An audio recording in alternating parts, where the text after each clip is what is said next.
शुक्राणु जनन यानी कि स्पर्मेटोजेनेसिस जो होता है वो किस में होता है? लड़का में होता है।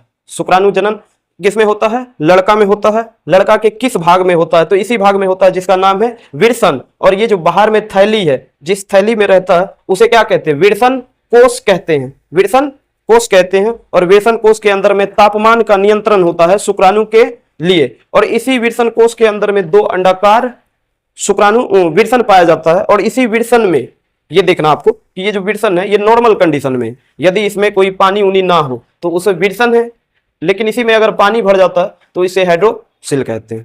क्लियर है? आगे देखना क्या चीज है।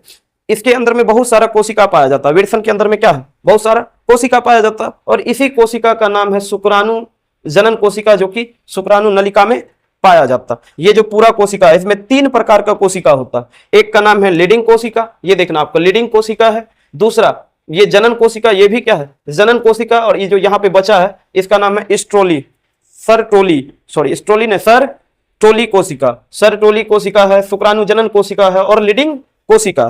सही है?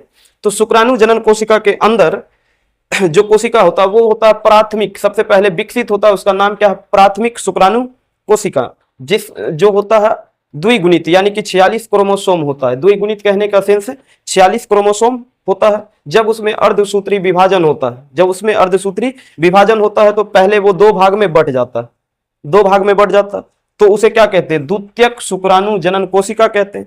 फिर अर्धसूत्री विभाजन होता है जिसमें वो 4 भाग में बंट जाता है।